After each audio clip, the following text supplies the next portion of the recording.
Hello friends, this is my first lecture theory of computations, जिसको हम automata theory भी बोल सकते हैं। तो सबसे पहले हम जानेंगे कि कंप्यूटेशंस का मतलब क्या होता है। कंप्यूटेशंस का मतलब होता है कि किस तरीके से मशीन्स जो है वो कैलकुलेशंस को परफॉर्म करती है। सो ऑटोमेटा थ्योरी क्या होती है कि इसके अंदर हम स्टडी ऑफ एब्स्ट्रैक्ट मशीन की स्टडी करते हैं। Study of abstract machines, abstract machines and computational problem।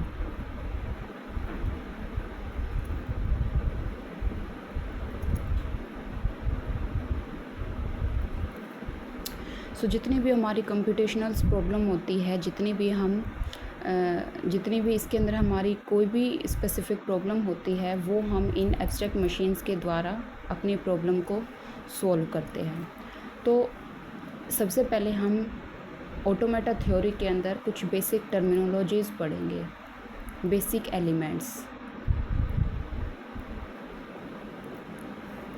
Elements में हमारे क्या आएंगे? सबसे पहले हमारी आएगी ग्रामर। ग्रामर हमारे क्या होते हैं? दैट इज़ ग्रामर जो है वो प्रोडक्शन रूल को डिफ़ाइन करती है। प्रोडक्शन रूल को डिफ़ाइन करती है, जो कि एक इनपुट स्ट्रिंग प्रोड्यूस करती है।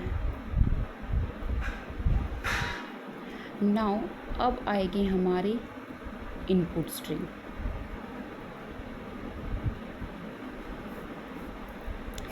इनपुट स्ट्रिंग हमारी जो होती है वो हमारी सिंबल से मिलकर बनी होती है।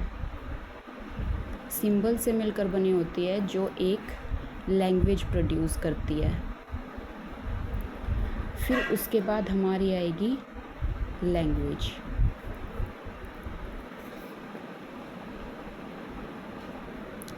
सो लैंग्वेज जो है वो set of all input string होता है। इनपुट स्ट्रिंग जो ऑटोमेटा के द्वारा एक्सेप्ट किया जाता है और रिजेक्ट किया जाता है। फिर उसके बाद हम पढ़ेंगे ऑटोमेटा मशीन।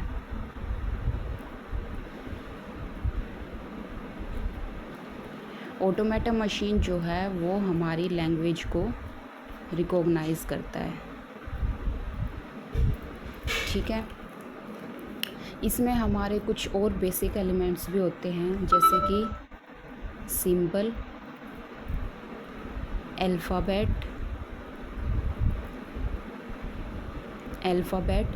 फिर हमारी आएंगी स्ट्रिंग,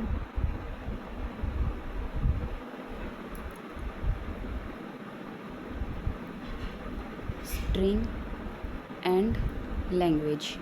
ठीक है, सबसे पहले हम पढ़ेंगे सिंबल क्या होते हैं। सिंबल को हम कैरेक्टर भी बोल सकते हैं, जिसके अंदर हमारे आएंगे अल्फ़ाबेट, कोई भी लेटर, कोई भी या फिर पिक्चर। ठीक है, for example A, B, C, या फिर कोई न्यूमरिक लेटर 0, 1 या फिर कोई भी इनसे अलग कैरेक्टर आ जाएगा। ये सभी हमारे क्या होते हैं? ये हमारे सभी सिंबल्स होते हैं। नाउ उसके बाद आते हैं अल्फ़ाबेट। अल्फ़ाबेट हमारे होते हैं सेट ऑफ सिंबल्स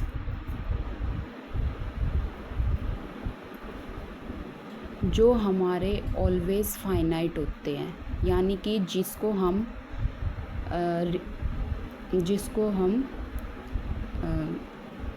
काउंट कर सकें। ठीक है, इसको हम रिप्रेजेंट करते हैं सिग्मा के साथ, और इसको हम लिखेंगे कैसे अल्फ़ाबेट को? For example sigma A, B, या फिर सिग्मा 0, 1 अप टू 5, या फिर सिग्मा हैश ए या फिर डेल्टा। नाउ फिर उसके बाद आती है हमारी स्ट्रिंग। स्ट्रिंग जो है वो फाइनाइट सीक्वेंस ऑफ सिंबल्स होती है, जिसको हम रिप्रेजेंटली डिनोट करते हैं डब्लू के साथ में।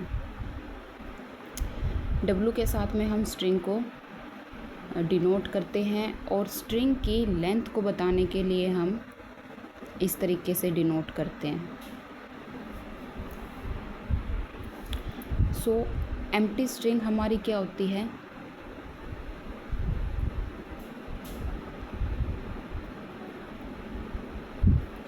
एम्प्टी स्ट्रिंग ये ज़ीरो अकरेंसेस ऑफ सिंबल्स के साथ आते हैं, जिसको हम एप्सिलॉन डिनोट करते हैं। ठीक है,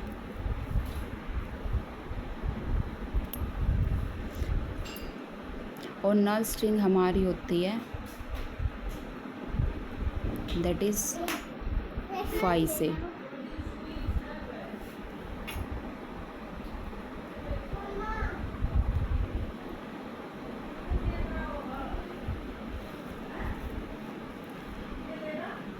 अब हम पढ़ेंगे लैंग्वेज। लैंग्वेज एक कलेक्शन ऑफ स्ट्रिंग होता है, ठीक है, जो फाइनाइट होता है और इनफाइनाइट होता है। तो सबसे पहले हम लेंगे example of finite language.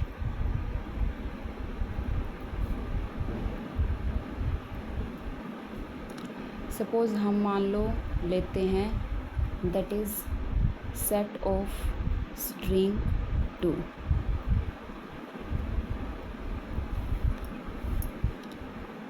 So language को रिप्रेजेंट करने के लिए हम सिग्मा का यूज़ करते हैं। ठीक है, अब हमें लैंग्वेज स्ट्रिंग 2 की लेनी है। इसके अंदर हमारे सभी अल्फ़ाबेट आएंगे, ठीक है, जो भी हमें सिग्मा में रिप्रेजेंट होंगे। तो हमें लेंथ ऑफ स्ट्रिंग 2 लेनी है। तो हमारी पॉसिबल स्ट्रिंग क्या हो सकती हैं? That is A B and B. तो ये हमारी होती है लेंथ ऑफ पॉसिबल स्ट्रिंग्स। अब हमारी होती है एक इनफाइनाइट लैंग्वेज।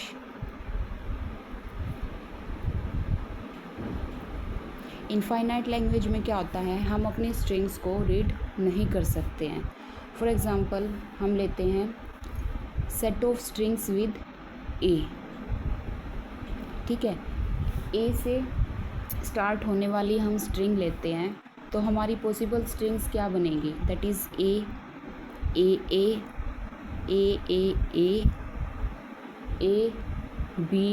बी।